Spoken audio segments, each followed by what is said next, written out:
Mark's hands trembled as he adjusted his tie in the restaurant bathroom mirror. 5 years since his wife's passing, and here he was, on his first blind date. Outside, waiting at table 7, sat a woman he'd never met, arranged by his well-meaning sister who couldn't bear to see him raise 8-year-old Emma alone anymore. What his date didn't know, what no one knew, was that Mark had secretly been in love with his boss, Sophia Chen, the brilliant CEO of their tech company, for nearly 2 years.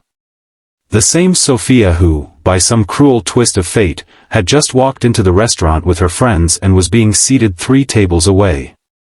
If you've ever felt your heart in your throat watching two people who should clearly be together navigate the complicated dance of timing, circumstance, and unspoken feelings, you'll want to stay until the very end of this story. And if you enjoy emotional journeys that remind us second chances at love are always possible, even when they seem impossible, please consider liking this video and subscribing to our channel for more stories that touch the heart. The hostess led Sophia and her friends to their table, and Mark ducked deeper into the bathroom hallway, praying she hadn't seen him. How could he possibly focus on his blind date now? The universe had a twisted sense of humor, placing the woman who unknowingly held his heart just feet away from his awkward attempt to move on. Mark had started at Chen Innovations as a mid-level software developer 3 years ago, shortly after losing his wife to cancer. The job had been his lifeline, a way to support Emma and lose himself in code when grief threatened to swallow him whole. He'd never expected to find himself reporting directly to the company's founder and CEO within a year, and he certainly never planned on falling for her. Sophia Chen had built her company from nothing after dropping out of MIT with a revolutionary idea and unshakable determination. At 36, she was known for her brilliant mind, unwavering standards, and the rare ability to be both feared and beloved by her employees. What most didn't see was how she stayed late to help junior developers, remembered everyone's birthdays, and once held Mark's hand in her office when he broke down on the anniversary of his wife's death. Taking a deep breath, Mark finally emerged from the bathroom. His blind date, Jennifer, according to his sister, had arrived. She was pretty, with a kind smile and a book placed beside her water glass, a good sign. As he approached her table, he forced himself not to look in Sophia's direction. "You must be Mark," Jennifer said, standing to greet him. "Your sister's description didn't do you justice." Mark managed a genuine smile. "It's nice to meet you, Jennifer. I hope you haven't been waiting long." The conversation flowed more easily than Mark had expected. Jennifer was a kindergarten teacher who loved hiking and classic films, interests he shared. Under different circumstances, he might have been intrigued. But every laugh from Sophia's table pulled at his attention like gravity. Halfway through their appetizers, the inevitable happened. Sophia spotted him. "Mark?"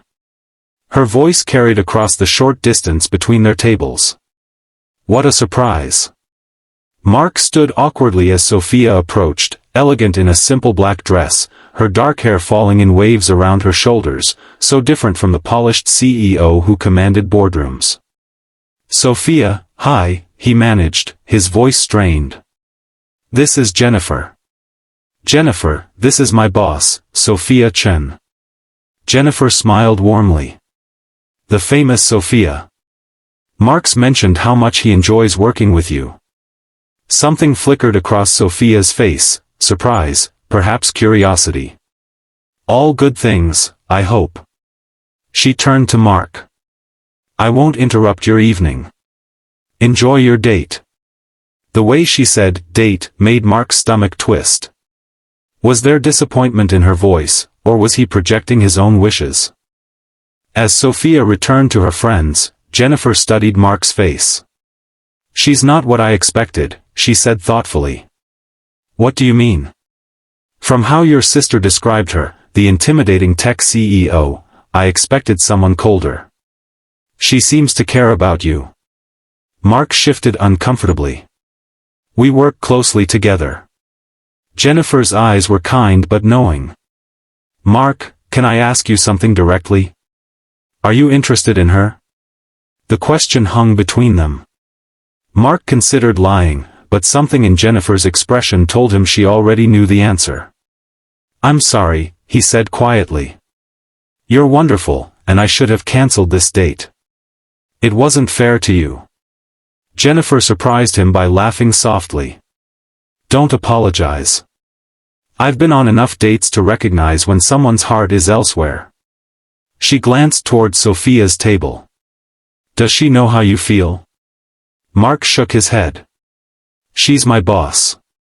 She's brilliant, successful, and I'm a widowed single dad who barely remembers to match his socks. You're also kind, intelligent, and clearly devoted to your daughter. Don't sell yourself short." Jennifer gathered her purse. "I think I'll head out, not because I'm upset, but because I think you have a conversation waiting that's more important than our date." Mark protested, mortified, but Jennifer was resolute. As she stood to leave, she leaned down and whispered, "Sometimes the biggest risks bring the greatest happiness. Good luck, Mark." After Jennifer left, Mark sat alone, contemplating his options. He could leave now, pretend this evening never happened, and continue admiring Sophia from a safe distance. Or he could take the most terrifying risk of his life. Before he could decide, Sophia appeared at his table again. "Your date left?" she asked, concern in her voice. "It wasn't really working out," Mark admitted. Sophia hesitated, then gestured to the empty chair. "May I?" As she sat down, Mark noticed her friends watching with obvious interest from their table. "I hope I didn't cause problems by interrupting," Sophia said. "No, it wasn't you. Jennifer figured out something I've been trying to ignore for a long time." "What's that?" Sophia asked, her dark eyes intent on his face. Mark took a deep breath. "That I've been too afraid to pursue what I really want." Something changed in Sophia's expression, a vulnerability he'd rarely seen. "And what is it you really want, Mark?" The restaurant seemed to fade around them as Mark gathered his courage. "For 2 years, I've come to work every day looking forward to seeing you. I've made excuses to extend meetings, volunteered for projects that meant working late, all because being near you makes me happier than I've been since I lost Sarah." Sophia's eyes widened, but she remained silent, letting him continue. "I never said anything because you're my boss, because I didn't think someone like you would look twice at someone like me, because I was terrified of rejection. I have 100 excuses. But seeing you tonight, watching you walk over to meet my date, I realized I've been a coward." Sophia was quiet for so long that Mark began to panic. Had he just destroyed his career and their friendship in one impulsive confession? Finally, she spoke, her voice soft. "Why didn't you ask me out instead?" Mark stared at her, certain he'd misheard. "What? All those late nights working together, all those coffee breaks and lunch meetings, why didn't you ever just ask me out?" There was a hint of frustration in her voice, but her eyes were warm. "Because you're Sophia Chen. You could have anyone." "I don't want anyone," she said simply. "For the past year, I've been dropping hints, creating opportunities, hoping you'd see me as more than your boss. I even asked your sister about you." Mark's jaw dropped. "You talked to Kate about me?" Sophia nodded, a slight blush coloring her cheeks. "I ran into her at that charity event last month. I may have asked some not very subtle questions about whether you were dating anyone." "She never told me," Mark said, stunned. "I asked her not to. And then last week, she mentioned setting you up with her friend, and I thought." Sophia looked down at her hands. "I thought I'd missed my chance."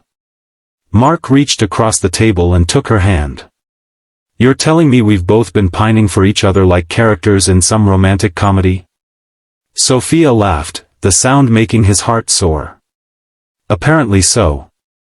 Though I prefer to think of it as two cautious people with complicated lives taking their time." "What about work?" Mark asked. "The company policies." "I wrote those policies," Sophia interrupted with a smile. And I've already spoken with HR about the proper procedures if this situation ever arose. There are forms to fill out, some reporting structure changes to make, but nothing insurmountable. Mark shook his head in amazement. You've thought of everything. That's my job, she said, squeezing his hand. But there's one variable I couldn't account for. What's that? Emma, Sophia said seriously. She has to come first in all of this. If she's not comfortable with me being in your lives this way. Emma adores you, Mark interrupted. After you came to her science fair last month, she asked if you could come over for dinner sometime. She said you explain things better than I do. Sophia's expression softened. I'd love that. I've always thought she was an extraordinary child. Like her father? Mark asked with a tentative smile. Exactly like her father, Sophia confirmed, her eyes never leaving his. From across the restaurant, Sophia's friends were now openly watching, making no attempt to hide their interest in the unfolding scene. Your friends seem entertained, Mark observed. They've been listening to me talk about you for months. They're probably relieved they won't have to hear me analyze every conversation we have anymore. Mark laughed, feeling lighter than he had in years. So what happens now? Sophia stood, still holding his hand. Now, you're going to come join my friends for dinner, and we're going to start making up for lost time. And tomorrow, you're going to take Emma and me for ice cream, and we'll see where this goes. Together. As Mark followed Sophia to her table, he couldn't help thinking about the strange path that had led him here, grief, single parenthood, a blind date that ended before it really began, and finally, the courage to reach for happiness again. 6 months later, Mark stood in his kitchen watching Sophia help Emma with her science project. They were building a model of the solar system, and Sophia was explaining the relative distances between planets with the same passion she used when presenting to investors. Dad, Sophia says we can use the 3D printer at her office to make better planets. Emma exclaimed, her eyes bright with excitement. Is that so? Mark asked, smiling at the woman who had so seamlessly become part of their lives. Sophia looked up, catching his gaze. Company perks, she said with a wink. Besides, this is educational. Later that night, after Emma had gone to bed, they sat on the porch swing, Sophia's head resting on Mark's shoulder. I got a call from Jennifer today, Mark said. Sophia looked up in surprise. Your blind date, Jennifer? Mark nodded. She's engaged. She wanted to thank me. Thank you? For what? She said seeing me take a chance that night gave her the courage to reconnect with an old flame. Apparently, he's the one. Sophia smiled. I should thank her too. If she hadn't left you sitting alone looking so pathetically handsome, I might never have found the courage to join you. Pathetically handsome? Mark laughed. I'll take it. You know what I was thinking about today? Sophia asked, her voice growing serious. What's that? How close we came to missing this.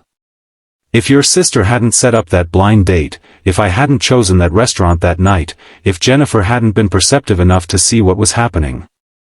Mark pulled her closer. I think we would have found our way here eventually. Some things are just meant to be, even if they take a detour or two. Sophia reached up to touch his face. When I was building my company, I planned everything. Every detail, every contingency.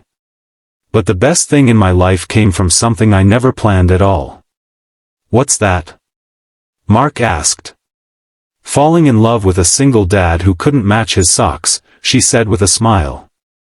As they sat together under the stars, Mark thought about the winding path of life, how loss and love were often intertwined, how endings sometimes led to the most beautiful beginnings, and how the heart, even when broken, never truly forgot how to hope. 3 years later, on a warm summer evening, Mark stood in the backyard of their new home, watching as Emma, now 11, taught her 2-year-old brother Thomas how to catch fireflies. Sophia appeared beside him, slipping her hand into his. Penny for your thoughts, she said. Mark smiled at his wife. I was just thinking about that night at the restaurant. How terrified I was to tell you how I felt. And now? Sophia asked. Now I can't imagine not telling you every day. He pulled her close, kissing her softly. Best blind date I never had. Sophia laughed. We should send Jennifer a gift basket. Already did, Mark said. For her first anniversary. She and Robert are expecting twins in December. As the sun set over their family, a family built from loss and courage, timing and chance, Mark reflected on how life's most painful moments sometimes led to its greatest joys. His journey from grieving widower to the man who stood here now, surrounded by love, hadn't been easy or straightforward. But it had been worth every uncertain step. Sometimes the most beautiful stories begin when we think our story is over. Sometimes the greatest loves come when we least expect them. And sometimes, the blind dates we don't go on lead us exactly where we need to be.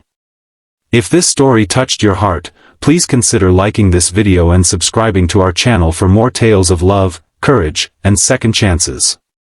Remember that timing is everything, and the love you're afraid to reach for might be waiting just 3 tables away.